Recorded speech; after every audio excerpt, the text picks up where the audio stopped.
Hi, I'm Scott McLean from TranceMusicMastery.com. In this video, I will show you how Adam Sabo created a bass sound like the one heard in Dreamcatcher original mix by Nitrous Oxide.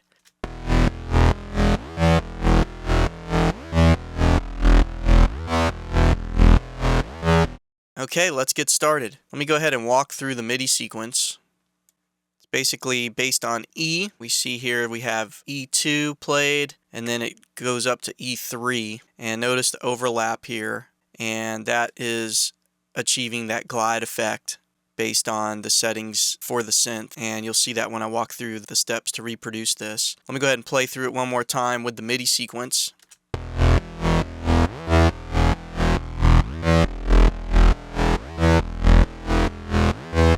Okay, so before we get started, let's walk through the sound map.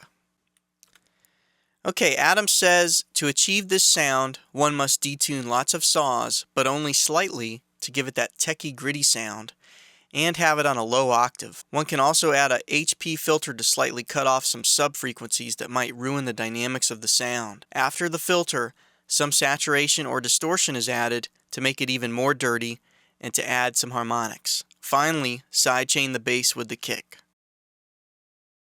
So we're going to use oscillator 1 with a saw, and it will be tuned down 1 octave with 11 stacked saw waves with slight detuning.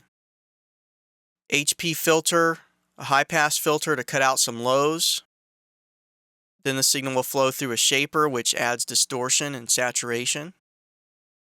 And then that will flow through a low pass filter after the shaper, which will roll off some high end. And then it'll go to the amplifier volume, which is modulated by envelope 1 with zero attack, fast decay, sustain at about 86% of the max volume level, and then a fast release. And then on the EQ, a low shelf with a 5.5 dB boost near 175 Hz, bandpass 4.0 dB boost near 6 kHz, a bandpass filter with 6.5 dB boost near 1 kHz, and a high shelf filter with a 5.5 dB boost near 5.5 kHz. And then that flows through the main output. Okay, so let's build this patch. Okay, so I'm going to start with the initialize patch, and if we play the MIDI sequence as it is now, in fact, let me go ahead and disable sidechain compression for a moment. I will re-enable that at the end and show you how to set that up for this patch. Okay, so I've disabled sidechain compression. Let's go ahead and listen to the initialize patch with this MIDI sequence. And for now, what I'll do is I'll bring in the two signal analyzers, the oscilloscope and the spectrum analyzer, in case we want to check that out. I'll just have them in the background here. Now, the first thing that we want to do is just point out the global section. We are going to switch the voice mode to legato and add glide amount. And we're going to set the glide amount to 33.5. And what that will do is achieve that glide effect here at the end, or otherwise known as portamento. So let me go ahead and demonstrate that now.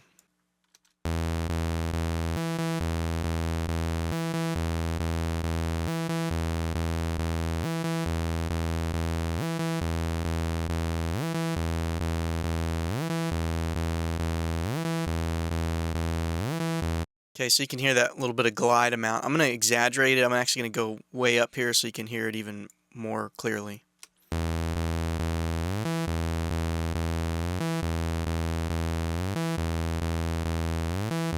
Okay, so now I'll set it back to 33.5, which is where we want it for this patch. And that's it. We're just changing the voice mode to legato and the glide to 33.5. Now, the next step, let's go to the oscillator, and we want to switch this to 11 voices.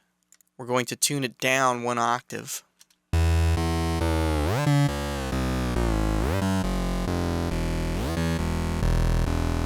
And then give those 11 voices some detuning. In fact, we're only going to bump this up to 2. So we're going to set detune to 2.0.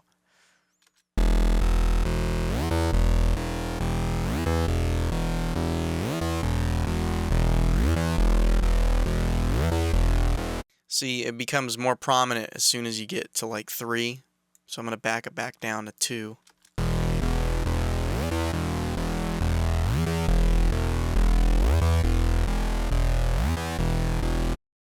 Alright, so very subtle detuning there. Helps to thicken that sound up, but it doesn't thicken it up too much to where it softens the effect that that sound has. It doesn't lose its power. So now we want to set the mix to 200. In fact, that's the mixer volume. So set that to 200.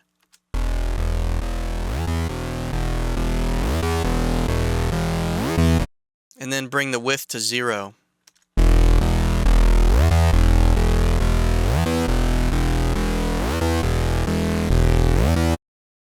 Alright, and that's it for this oscillator settings up here. One more thing that we want to do is go to oscillator 1 and set the mode to crisp.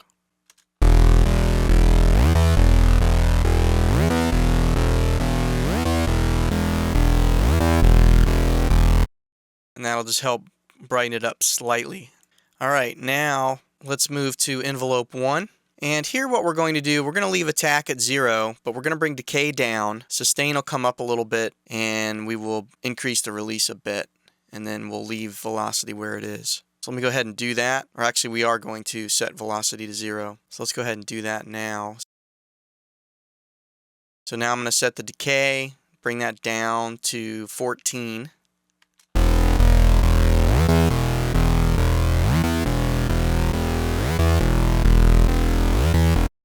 Bring the sustain up to 86.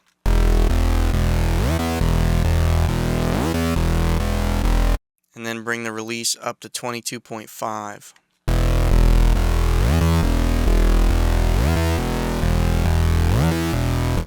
Alright, so let's move on to the LFO. We're just going to leave that where it is. Its defaults are fine. In fact, we're not really using it.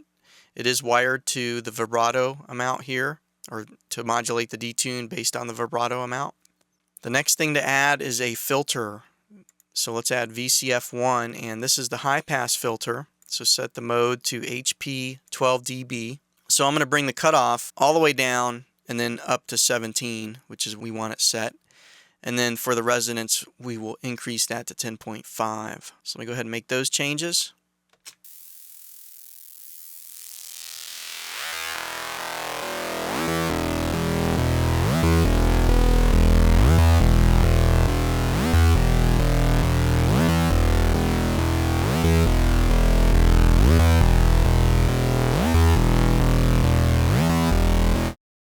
Okay, that's it for the high pass filter setup. Next, we want to add a shaper. Let's add shape 1, and we're going to set the shape mode to crush. In fact, let's listen and see how this sounds right now with the default.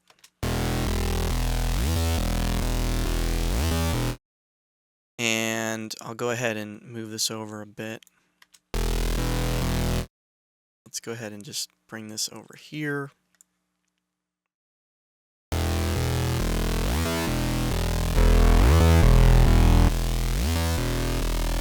So you can hear the effect that the shaper is having.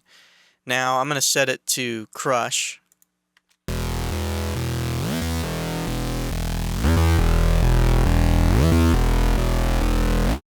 Let me zoom out on the oscilloscope.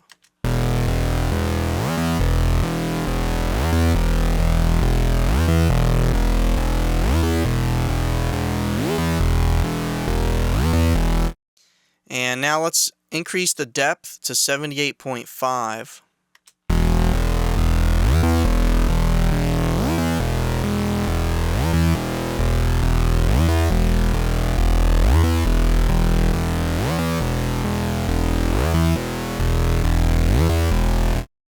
And increase the edge to 100.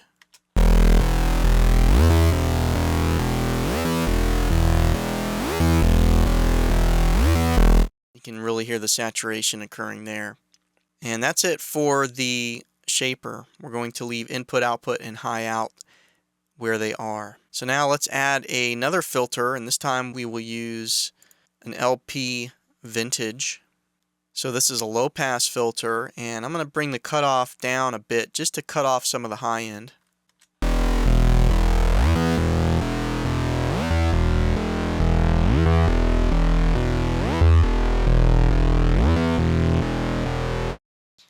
And that's it for the filter setup.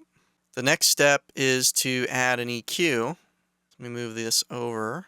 And for this, what I'm going to do is just go through and set each filter one at a time. So I'll start with the low shelf filter. We're going to give that a 5.5 dB boost, just above 175 Hertz. So let me go ahead and do that.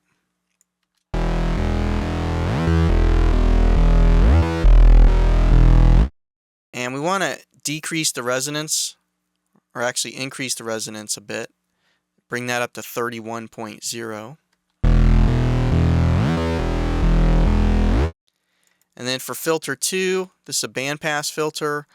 We're going to put that at just above 5.5 kilohertz and give it a gain of 4.0 dB, plus 4 dB.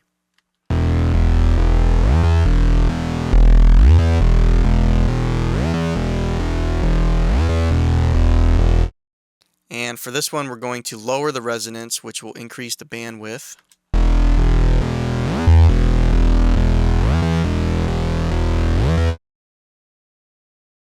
And for filter 3, we're going to place that at just above 1 kilohertz, giving it a 6.5 dB boost.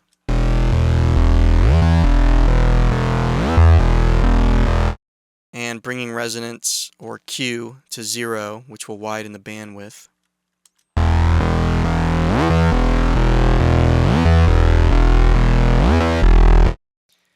And finally, for the fourth filter, this is a high shelf filter.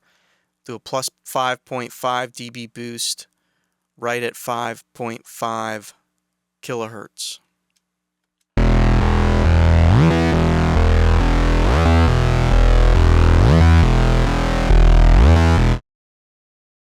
Okay, next what we want to do is just bring the volume level down a bit. So I will lower the master from 100 down to 63.5.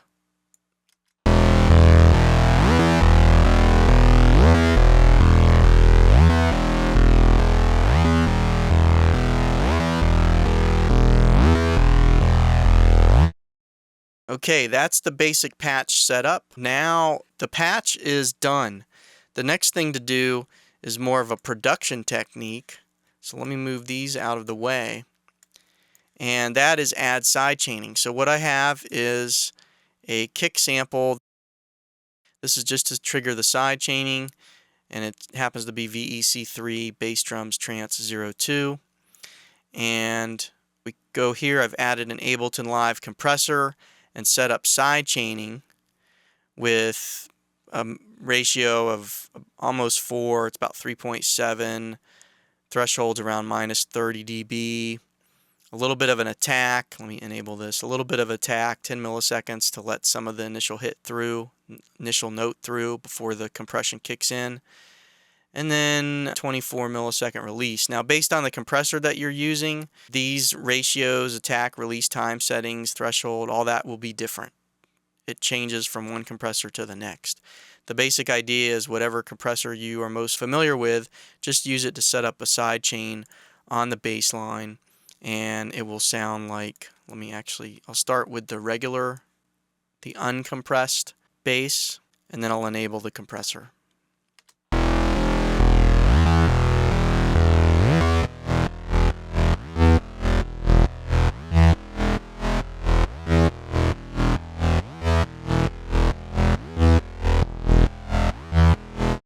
That's it for this patch. I'll see you in the next video.